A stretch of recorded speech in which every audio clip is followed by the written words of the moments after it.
رب اشرح لي صدري ويسر لي أمري واحلل عقدة من لساني يفقهوا قولي رب زدني علما رب زدني علما। সম্মানিত আজকের এই আলোচনা সভায় উপস্থিত দিন দরদি প্রবাসী ভাই সকল, সর্বপ্রথম সেই মহান সত্তার আমরা কৃতজ্ঞতা প্রকাশ করি যিনি আমাদের সকলকে এই আলোচনা মাহফিলে উপস্থিত হওয়ার তৌফিক দিয়েছেন। আর তিনি আমাদের জন্য একটি বিধান দিয়েছেন, যে বিধান দ্বারা আমরা নিজের মালকে, নিজের সম্পত্তিকে পবিত্র করতে পারি, যাকে আমরা যাকাত বলে জানি। এজন্য আমরা তার প্রশংসা করি সকলেই আলহামদুলিল্লাহ। তারপরে আমাদের সকলের প্রাণপ্রিয় নবী করিম মুহাম্মদ মুস্তাফা সাল্লাল্লাহু আলাইহি ওয়াসাল্লাম, ওনার উপর অসংখ্য শান্তির ধারা বর্ষিত হোক, যিনার মাধ্যমে আল্লাহ তাবারক ওয়া তাআলার প্রদত্ত শরীয়তকে আমরা বুঝতে সক্ষম হয়েছি। তাই আমরা সকলে তার উপরে দরুদ পাঠ করি, আল্লাহুম্মা সাল্লি আলাইহি আল্লাহুম্মা বারিক আলাইহি। আমরা আল্লাহ তাবারক ওয়া তাআলার শুকরিয়া জ্ঞাপন করলাম। এখানে আমরা জিনাদের সহযোগিতায় এই আলোচনা করার, আলোচনা শোনার আমরা সুযোগ পেয়েছি। ইসলামিক মিনিস্ট্রি মালদ্বীপ, ওনাদের শুকরিয়া আদায় করি যে ওনারা ইমানি ভাই ভেবে আমাদের কল্যাণকামী হয়ে দিনের কোরআন হাদিসের কথা বলার বা আমাদেরকে শোনার এরকম ব্যবস্থা করে দিয়েছেন। এটাই হচ্ছে প্রকৃত ভালোবাসা। তাদের সাথে এমন কোনো রক্তের সম্পর্ক নেই, কিন্তু তারা চাইছে যে যেমন আমরা পার্থিব জীবনকে সচ্ছল করতে আমরা এখানে এসেছি, অনুরূপভাবে এর সাথে সাথে আমরা দিন দ্বারা উপকৃত হই, কোরআন হাদিসের কথা শুনে আমরা নিজের ইমানকে মজবুত করি। এর জন্য আমরা সকলে দোয়া করব ওনাদের জন্য, আল্লাহ ওনাদের সকলকে জাযায়ে খায়ের দেক। আর এইভাবে ইসলামের কাজ ওনারা করতে থাক, আল্লাহ তাআলা তৌফিক দিন, আল্লাহ তাআলা কবুল করুন। আজকে একটি গুরুত্বপূর্ণ বিষয় নিয়ে আলোচনা হবে, সেটি হচ্ছে যাকাত। এই যাকাত ইসলামের যে 5টি স্তম্ভ আছে, 5টি পিলার রয়েছে, তার মধ্যে একটি পিলার যাকাত। আল্লাহ তাবারক ওয়া তাআলা এই যাকাত বিষয়ে বলেন, ওয়ামা উমিরু ইল্লা লিয়াবুদুল্লাহা মুখলিসিনা লাহুদ্দিন হুনাফাআ ওয়া ইউকিমুস সালাহ ওয়া ইউতুজ যাকাত ওয়া যালিকা দীনুল কাইয়্যিমা। যে তাদেরকে এই কথার আদিষ্ট করা হয়েছে তারা যেন এক আল্লাহরই ইবাদত করে, তার জন্য দিনকে খালিস করে, তারই জন্য ইবাদত করে, এবং তারা সালাত প্রতিষ্ঠিত করে, যাকাত প্রদান করে, আর এটাই হচ্ছে সুপ্রতিষ্ঠিত দিন। তারপরে আল্লাহ তাবারক ওয়া তাআলা অন্য আয়াতে বলেন সূরা মুজাম্মিলে, ওয়া আকিমুস সালাহ ওয়া আতুজ যাকাত ওয়া আকরিদুল্লাহা কারদান হাসানা। যে তোমরা সালাত প্রতিষ্ঠিত করো, যাকাত প্রদান করো, আর আল্লাহ তাবারক ওয়া তাআলাকে উত্তম ঋণ দাও। ওয়ামা তুকদ্দিমু লিআনফুসিকুম মিন খাইরিন তাজিদুহু ইনদাল্লাহি খায়রান ওয়া আ'যামা আজরা। আর তোমরা নিজের জন্য যেটা আল্লাহকে পেশ করে থাকবে এই দুনিয়াতে, তার পরিবর্তে উত্তম পুরস্কার পাবে। তাহলে এই যাকাত এমন একটি গুরুত্বপূর্ণ বিধান, যেই যাকাতের কথা আল্লাহ তাবারক ওয়া তাআলা সালাতের সাথে বলেছেন। বহুবার আল্লাহ তাবারক ওয়া তাআলা এই কোরআনে যেখানে সালাতের কথা বলেছেন সেখানে যাকাতের কথা বলেছেন। তো এই যাকাত এটা একটা ইসলামের স্তম্ভ, ইসলামের খুঁটি, ইসলামের পিলার। আমরা এই পিলারকে, এই খুঁটিকে যতটা মজবুত করব, ততটা আমাদের ইসলাম মজবুত হবে, ততটা আমাদের ঈমান মজবুত হবে, ততটা আমরা এর পরিচয় দেব যে আমরা বাস্তবে আল্লাহ তাবারক ওয়া তাআলার প্রদত্ত শরীয়ত তাকে মানছি, আমরা তার বিধানের সামনে আমরা নিজেকে আত্মসমর্পণ করছি। ইসলামের ফাউন্ডেশন এই পাঁচটি জিনিস, যে পাঁচটি জিনিসের কথা নবী করিম মুহাম্মদ সাল্লাল্লাহু আলাইহি ওয়াসাল্লাম বলেন, বুনিয়াল ইসলামু আলা খামসিন শাহাদাতি আল্লা ইলাহা ইল্লাল্লাহ ওয়া আন্না মুহাম্মাদার রাসূলুল্লাহ ওয়া ইকামিস সালাহ ওয়া ইতাইজ যাকাত ওয়া সাওমি রমাদান ওয়া হজ্জিল বাইত। যে ইসলামের ভিত্তি স্থাপন করা হয়েছে পাঁচটি বিষয়ের উপরে, পাঁচটি জিনিসের উপরে। সেই পাঁচটি জিনিস কি? প্রথম হচ্ছে যে এই কথার সাক্ষ্য প্রদান করা যে আল্লাহ ছাড়া সত্য কোনো মাবুদ নেই, মুহাম্মদ সাল্লাল্লাহু আলাইহি সাল্লাম তার বান্দা ও তার রাসূল। তারপরে দ্বিতীয় হচ্ছে সালাত প্রতিষ্ঠিত করা, তৃতীয় হচ্ছে যাকাত প্রদান করা, চতুর্থ হচ্ছে রমজান মাসে সিয়াম পালন করা, রোজা রাখা, পঞ্চম হচ্ছে বাইতুল্লাহর হজ করা। তাহলে এই যাকাতকে ইসলামের পিলারের মধ্যে গণনা করা হয়েছে, ইসলামের ফাউন্ডেশনের মধ্যে এটা গণ্য করা হয়। এবার বলুন, যদি এটা দুর্বল হয় আমাদের ইসলাম মজবুত হবে? আমাদের ঈমান মজবুত হবে? হবে না। আমরা যদি বাস্তবে নিজের ঈমানকে মজবুত করতে চাই, নিজের ইসলামকে মজবুত করতে চাই, তাহলে কি করতে হবে? এই ফাউন্ডেশন যা দ্বারা আমাদের ইসলাম নির্মাণ হয়, যার উপরে আমাদের ঈমান টিকে আছে, সেটাকে বুঝতে হবে। বড় দুঃখের বিষয় যে আজকে আমরা যাকাতকে বুঝি না, অনেকেই জানি না।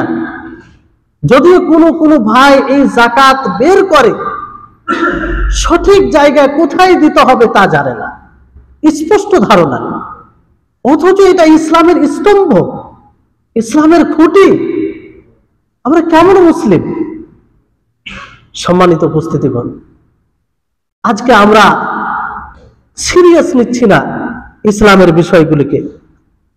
তাহলে এই যাকাত বিধান এমন একটি বিধান, যে বিধান যাদের মধ্যে অর্থ রয়েছে, তার শর্ত আছে, আলোচনায় আসবে, তাদের উপরে ফরজ, শর্ত পূর্ণ হলে।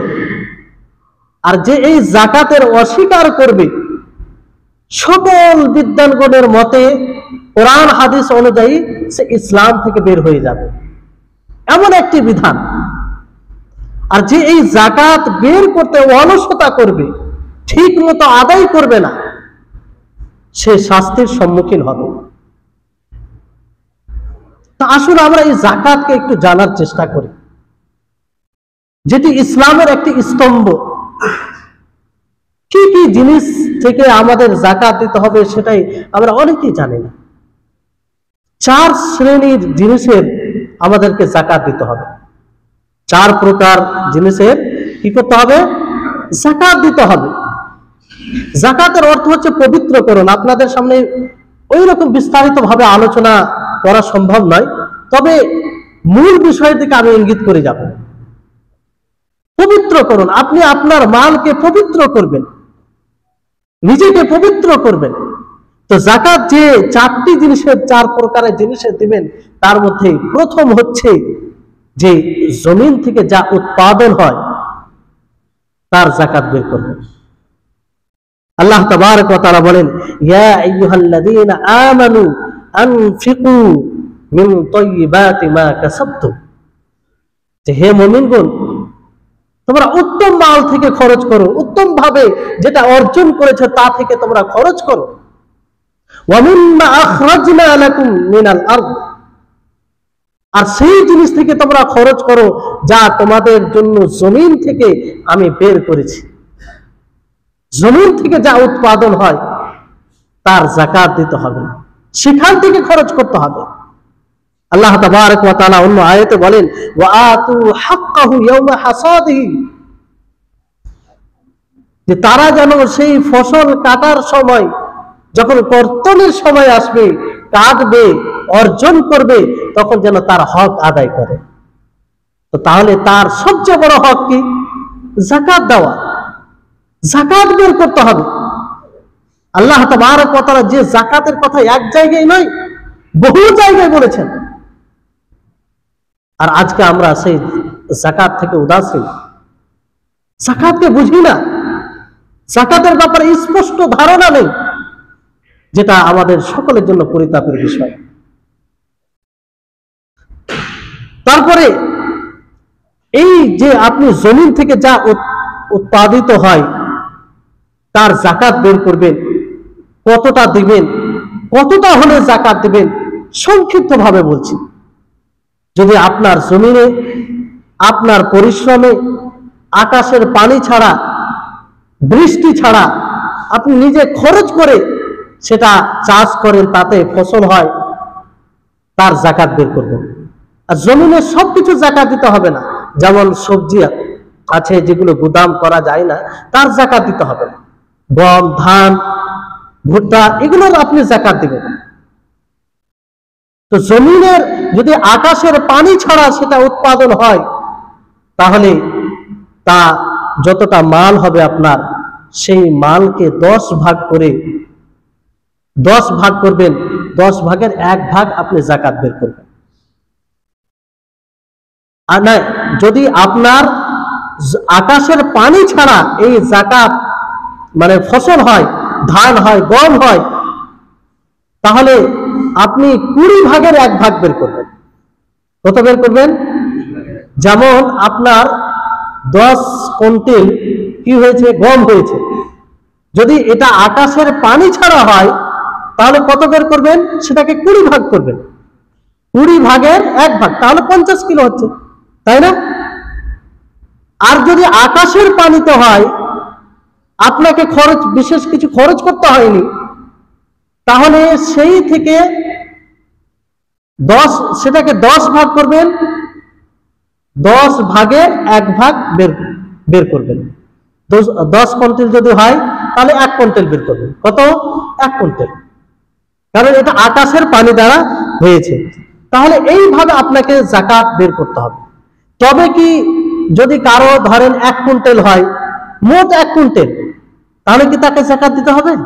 না, এর পরিমাণ হচ্ছে 6 কুইন্টাল 12 কেজি। যদি আপনার জমিন থেকে উৎপাদিত মাল 6 কুইন্টাল 12 কেজি হয়ে যায়, তাহলে তার যাকাত বের করতে হবে। কি করতে হবে? তার যাকাত বের করতে হবে। আর যদি এর কম হয়, কারো যদি 6 কুইন্টাল হয়, অথবা 6 কুইন্টাল 10 কিলো হয়, তাহলে তার উপরে যাকাত ফরজ হবে? ফরজ হবে না। 6 কুইন্টাল 12 কেজি হতে হবে। বুঝতে পারলেন? আর কোন জিনিসের যাকাত দিতে হবে? যেটা গোদাম করা যায়। তাহলে এই হচ্ছে এর যাকাত, খুব সংক্ষিপ্ত ভাবে। তারপর আসুন দ্বিতীয় শ্রেণীর যেটা জিনিস, দ্বিতীয় প্রকার, সেটা হচ্ছে চতুষ্পদ পশু, গরু, ছাগল, উট, ভেড়া, মেষ, এগুলোর আপনাকে যাকাত দিতে হবে। যদি সেই ছাগল, সেই গরু, উট চরে খায়, তাহলে মাঠে চরে খায়, বেশিরভাগ বছরের বেশির দিন কোথায়? মাঠে ঘাটে চরে খায়, তাহলে তার যাকাত দিতে হবে। কি দিতে হবে? যাকাত দিতে হবে। আর যদি আপনি নিজেই খাওয়ান খরচ করে, তাহলে তার যাকাত দিতে হবে না। বুঝতে পারলেন? এবার কততে কত যাকাত দিবেন?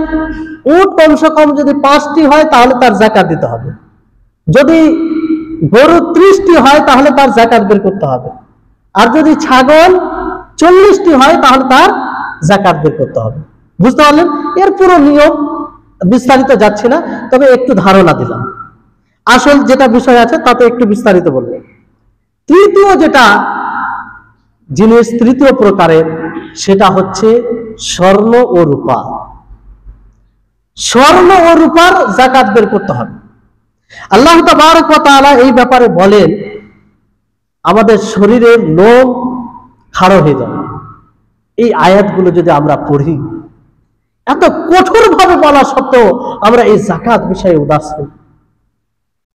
অথচ এমনও আপনি মুসলিম পাবেন যে 5 ওয়াক্তের সালাত আদায় করে, তাকে আল্লাহ তাবারক ওয়া তাআলা অর্থ দিয়েছেন, সে জাকাত দেওয়ার উপযুক্ত হয়েছে, তারপরও সে জাকাত দেয় না।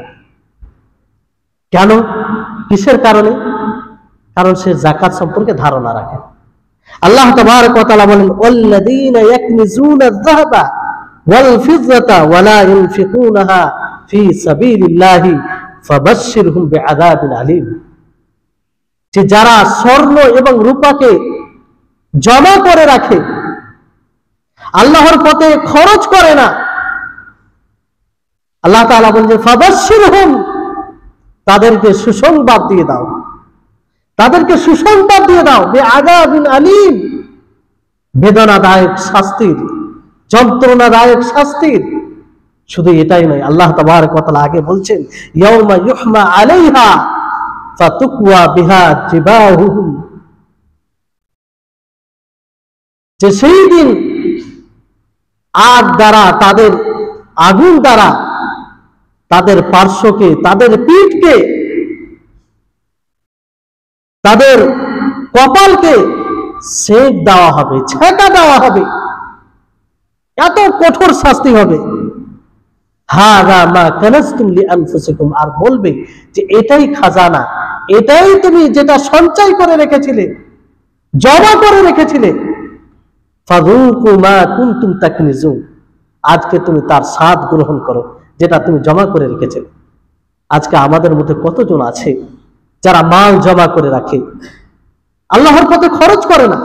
এখানে আল্লাহর পথে খরচ করে না, তার অর্থ হচ্ছে সে যাকাত দেয় না, যেটা আল্লাহ তাবারক ওয়া তাআলা নির্ধারণ করেছেন, যে মহান আল্লাহ তাআলা তাকে দিয়েছেন, তিনি নির্ধারণ করেছেন যে তোমার মাল থেকে সামান্য একটু বের করতে হবে, সেটা সে বের করেনি, তার জন্য এটা শাস্তি। সম্মানিত উপস্থিতি, এইভাবে অনেক হাদিস রয়েছে। এই আয়াতই যথেষ্ট যদি আমরা মুমিন হয়ে থাকি, যদি আমরা আল্লাহ তাবারক ওয়া তাআলার বাণীর উপরে সঠিকভাবে বিশ্বাস স্থাপন করে থাকি। আরেকটি হাদিস আপনাদেরকে বলি। একজন মহিলা নবী করিম মুহাম্মদ সাল্লাল্লাহু আলাইহি সাল্লামের নিকটে এলেন, ওনার সাথে ওনার মেয়ে ছিল, ওনার মেয়ের হাতে 2টি স্বর্ণের, গাঢ় স্বর্ণের চুড়ি ছিল। আল্লাহ নবী তাকে জিজ্ঞাসা করলেন, আতুতিনা যাকাতা হাযা, যে তুমি কি এই 2টি চুরির যাকাত প্রদান করো, যাকাত বের করো? সে বলল না। তখন আল্লাহ নবী বললেন, তুমি কি এটা পছন্দ করো যে সেই কিয়ামতের দিনে আগুনের 2টি চুরি পড়ানো হবে? যখন এই কথা সেই মহিলাটি শুনল, শোনার পরে কি করলো, কি তাদের জাহান্নাম থেকে ভয়, রাসূলের কি অনুগত্য, রাসূলের আল্লাহ তাবারক ওয়া তাআলার কথার সামনে কেমন আত্মসমর্পণ, সে সঙ্গে সঙ্গে সেই 2টি চুরি খুলে আল্লাহ নবীর আগে দিকে রেখে দিলেন, আল্লাহ নবীর আগে রেখে দিলেন। পাশে যারা ছিল তারা বলল যে তুমি সেই 2টি চুরি নিয়ে নাও, যাকাত বের করে দিবে, তাহলে সমস্যার সমাধান হয়ে যাবে। সে বলল না, হুমা লিল্লাহি ওয়া রাসূলিহি, সেই 2টি স্বর্ণের চুরি আল্লাহ এবং তার রাসূলের জন্য। তাহলে এই ভয় ছিল তাদের, যখনই জাহান্নামের কথা শুনতো, এত দামি জিনিস, মূল্যবান জিনিস আল্লাহর নবীকে দিয়ে দিলেন, চিন্তাও করলেন না যে এটা কত মূল্যবান জিনিস। আজকে আমরা বারবার শুনি, তারপর আমরা গুরুত্ব দিই না। এই যাকাত যারা দেয় না তাদের ভয়াবহ পরিণাম। আর অনেক হাদিস, অসংখ্য হাদিস আছে, যে হাদিসগুলো সবগুলো বলা আপনাদের সম্মুখে সম্ভব নয়। তারপরে বিষয়টি হচ্ছে যে স্বর্ণ ও রূপার যাকাত আপনি কখন দিবেন, ভালো করে বুঝবেন, একটু মনোযোগ দিয়ে শুনতে হবে আপনাদেরকে। যে খালিস যখন আপনি স্বর্ণ ও রূপার যাকাত দিবেন কিংবা আপনাকে দিতে হবে, কখন দিতে হবে, তার জন্য শর্ত কি? তার জন্য মূল 2টি শর্ত। কয়টি শর্ত? 2টি শর্ত। স্বর্ণের যাকাত তখনই আপনি দিবেন যখন আপনার মালিকানায় আপনি যখন 7.5 ভরির মালিক হবেন। কত ভরির? 7.5 ভরি, 85 গ্রাম, যেটা আমাদের এতে 7.5 ভরি হয়। বুঝতে পারলেন? এটা একটা শর্ত। দ্বিতীয় শর্ত হচ্ছে সেই 7.5 ভরি 1 বছর অতিক্রম করবে। কত বছর? 1 বছর। আজকের ডেটে যদি আপনার 7.5 ভরি, আপনি যদি আজকের ডেটে 7.5 ভরি সোনার মালিক হয়ে যান, তাহলে আবার ঘুরে যখন এই তারিখ চলে আসবে, তখন আপনার উপরে কি ফরজ হবে? যাকাত ফরজ হয়ে যাবে। বুঝতে পারলেন? এবার মধ্যে কোথাও যেতে পারে, মধ্যে গেল এলো, সেটা আসল বিষয়। আবার ওই তারিখে যদি ওই অতটা সোনা পাওয়া যায় কিংবা তার অতিরিক্ত সোনা পাওয়া যায়, তাহলে তার যাকাত দিতে হবে। বুঝতে পারলেন? এটা হচ্ছে স্বর্ণের যাকাত। রূপার যাকাত কিভাবে দিবেন? সেই একই শর্ত, কিন্তু পরিমাণটা আলাদা। পরিমাণটা আলাদা। রূপার পরিমাণ হচ্ছে 595 গ্রাম। কত বললাম? 595 গ্রাম। এই পরিমাণ যদি রূপা আপনার কাছে থাকে, আপনি মালিক হন, তাহলে একটি শর্ত পূর্ণ হবে। কয়টি শর্ত পূর্ণ হবে? একটি। আর এই 595 গ্রাম রূপা যদি 1 বছর থেকে যায় আপনার কাছে, 1 বছর, আজকের ডেটে আপনি মালিক হলেন, আবার এই তারিখ চলে এলো, তাহলে আপনাকে কি করতে হবে? তার যাকাত দিতে হবে। কতটা দিবেন? আপনি কি সেই স্বর্ণ থেকে যাকাত দিবেন, না তার মূল্য বের করে দিয়ে দিবেন? তার মূল্য বের করে আপনি সেটাকে 40 দিয়ে ভাগ করবেন। কতটা? 40 দিয়ে ভাগ করলে যেটা অ্যামাউন্ট আসবে সেটাই হবে যাকাত। সেটাই হবে কি? যাকাত। বুঝতে পারলেন? সহজ সরল হিসাব। এবার আসুন, যে সকলের কাছে তো স্বর্ণ নেই। যাদের কাছে স্বর্ণ আছে, রূপা আছে, তারা এইভাবে যাকাত দিবে। কিন্তু যাদের কাছে কারেন্সি আছে, নোট, টাকা, যেটা কাগজের টাকা, কিংবা কোথাও যেইভাবে হোক, যেটাকে টাকা কারেন্সি আমরা বলি, সেটার কিভাবে যাকাত দিবে? তো ওলামায়ে কেরাম, বিদ্বানগণ, কোরআন হাদিস অনুযায়ী এবং ফকিরদের যাতে বেশি মাসলাহাত রয়েছে, সেই অনুযায়ী সকলের এটা বেশিরভাগ ওলামা বিদ্বানগণের ফতোয়া রয়েছে যে রূপার উপরে আপনি কিয়াস করে যাকাত দিবেন। কার উপরে? রূপার উপরে। বর্তমান সময়ে 595 গ্রাম রূপার দাম কত? আনুমানিক ধরে নেন 70,000। এটা ধরে নেন, দেখবেন যেটা দাম, সেটা সেই অনুযায়ী অত টাকা যদি আপনার কাছে থাকে, আপনি যদি সেই পরিমাণ টাকার মালিক হয়ে যান, আর সেই টাকাটা 1 বছর অতিক্রম করে, আবার বলছি যে মধ্যে কোথাও গেল এলে, এটা কোনো বিষয় নয়। বুঝতে পারলেন? যে আবার ওই ডেটা আপনি ওই টাকাটা পাচ্ছেন 1 বছর পরে, আছে আপনার কাছে, তাহলে তার যাকাত দিতে হবে। কি দিতে হবে? ধরে নেন যে 70,000 মালিক আজকে আপনি হলেন। 1 বছর পরে আবার এই ডেটা আপনি দেখছেন 70,000 আপনার কাছে আছে, অথবা বেশি আছে, তাহলে তার কি যাকাত দিবেন? তাই না? কতটা দিবেন? সেটাকে 40 দিয়ে ভাগ করবেন। কত দিয়ে ভাগ করবেন? 40 দিয়ে ভাগ করবেন। তাহলে এইভাবে আপনি সঠিক যাকাত বের করতে পারবেন। বুঝতে পারলেন? এবার বলুন যে আমাদের মধ্যে কতজন এরকম আছে যে এত টাকা আমাদের কাছে থাকে না? অনেক মানুষ ভাবে যে আমি তো মানে ওই রকম টাকা নেই, আমাকে তো যাকাত দিতে হবে না। অথচ সে লাখ টাকার মালিক, সবসময় তার বাড়িতে লাখ টাকা 2 লাখ টাকা থাকেই, আর সে বলে আমার উপরে যাকাতই ফরজ হবে। ভাবতে পেরেছেন? যেটা একটা ইসলামের স্তম্ভ, ইসলামের পিলার, সেই সম্পর্কে আমাদের স্পষ্ট ধারণা। তাহলে আমরা সকলেই এত টাকা হলে যাকাত বের করবো ইনশাআল্লাহ। সামান্য টাকা, 1 লাখে আপনাকে মাত্র 2,500 টাকা দিতে হচ্ছে। কত টাকা? 2,500। আল্লাহ তাআলা কত রহিম, কত দয়ালু। একটু চিন্তা করুন তো, যে আল্লাহ আপনাকে এত অর্থের মালিক বানিয়েছে, কোটিপতি বানিয়েছে, লাখপতি বানিয়েছে, অট্টালিকা বানাচ্ছেন, সেই আল্লাহ আপনার মাল থেকে সামান্য ফরজ করেছেন, সামান্য টাকা নির্ধারিত করেছেন। আর সেই টাকা যদি আমরা বের করতে বখিলতা করি, কৃপণতা দেখাই, তাহলে আল্লাহ তাআলা ছাড়বে? কোন উযর বাকি থাকবে? সম্মানিত উপস্থিতি, এটা মনে রাখবেন, আপনি যাকাত দেওয়ার উপযুক্ত হয়েছেন, তার মানে আপনার উপরে আল্লাহ তাবারক ওয়া তাআলা বিশেষ রহমত করেছেন যে আপনি যাকাত দেওয়ার সক্ষমতা রাখছেন, আপনি দেওয়ার মালিক হয়েছেন, আপনি নেওয়ার নয়, হাত পাতানোর অবস্থায় আল্লাহ তাআলা আপনাকে রাখেন। তারপরে যদি আপনি যাকাত না দেন, তো এটা কি আল্লাহর নাশুকরি নয়? আল্লাহর নেয়ামতকে ভুলে যাওয়া নয়? যে আল্লাহ এত টাকা আপনাকে দিয়েছে, তারপরে সামান্য টাকা বের করি না, তাহলে এটা একটা নেয়ামত। এই নেয়ামতের শুকরিয়া আমাদেরকে সকলকে পালন করতে হবে। বুঝতে পারলেন? তারপরে বিষয় হচ্ছে, যেহেতু আজকের বিষয়ে রয়েছে, এর সাথে আরেকটা যুক্ত, সেটা হচ্ছে যাকাতুল ফিতর।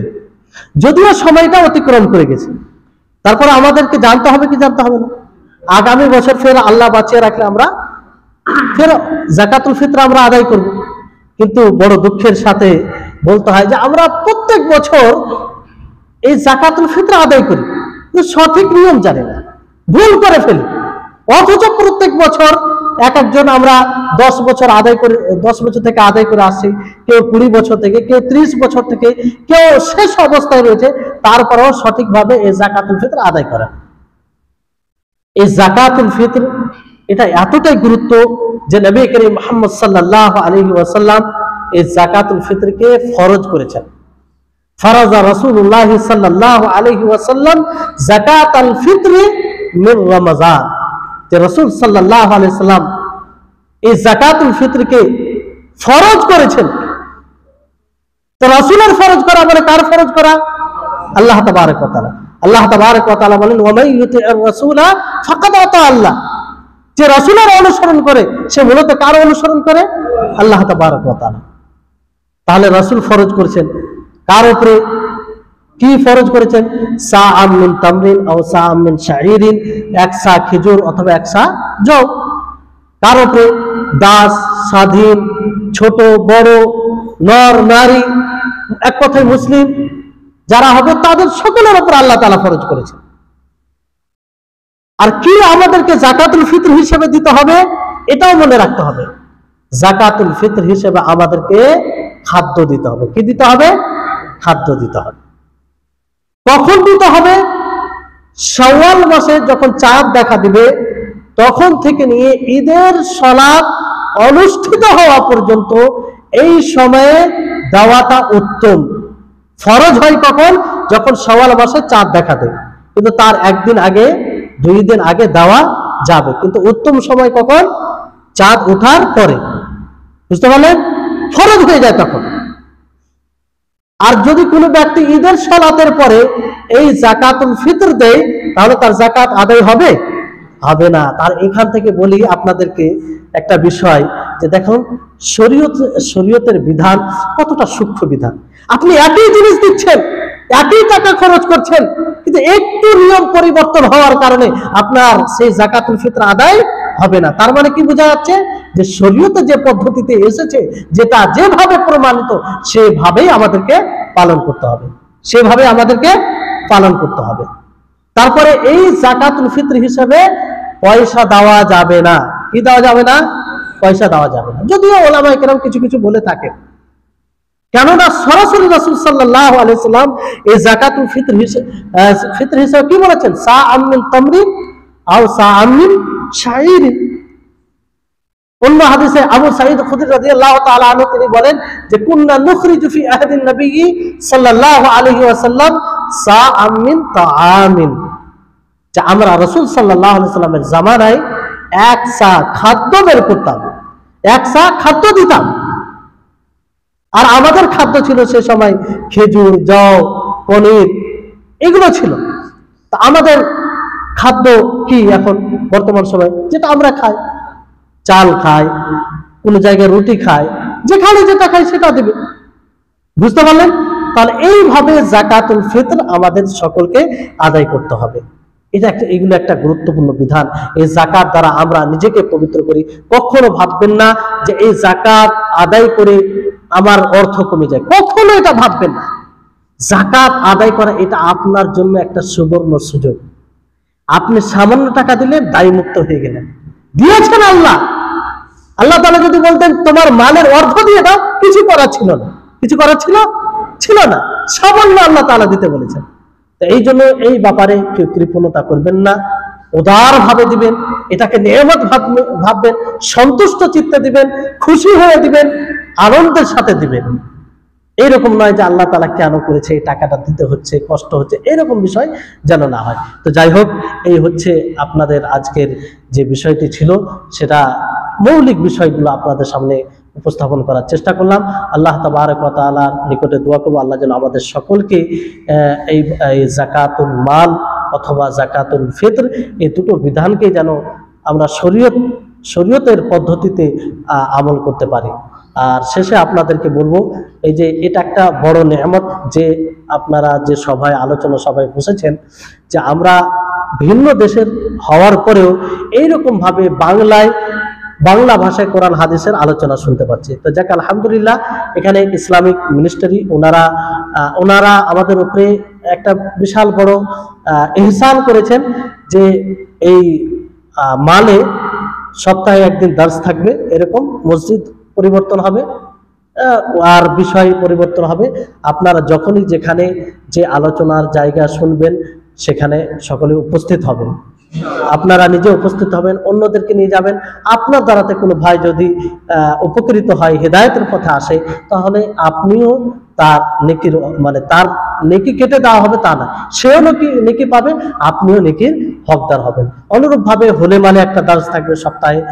হোলেমালে যদি আপনাদের পরিচিত কেউ থাকে তাদেরকে বলবেন, তাকিদ ভাবে আপনার এই কামনা থাকবে সেই জন্য আপনার কথায় চলে যায়। তারপরে বিলিমালে সেখানে একটা দার্স থাকবে, আপনাদের পরিচিত যদি কেউ থাকে তাদেরকে তাকিদ করে বলবেন। আমাদের দায়িত্ব, এই একটা সুবর্ণ সুযোগ, এটা একটা বড় নিয়ামত, এই নিয়ামতকে যেন আমরা কাজে লাগাই। যদি এই নিয়ামত পাওয়ার পরে আমরা সকলে কাজে না লাগাই, তো এই নিয়ামত সম্পর্কে আমাদের সকলকে জিজ্ঞাসা করা হবে। তো যাই হোক, আশা করি আমরা গুরুত্ব দেব। আল্লাহ তাআলা যেন আমাদের সকলকে ভালো কাজে ইবাদতে এগিয়ে থাকার তৌফিক দান করেন। ওয়া আখির দাওয়ানা আলহামদুলিল্লাহি রাব্বিল আলামিন। আসসালামু আলাইকুম ওয়া রাহমাতুল্লাহি ওয়া বারাকাতুহু।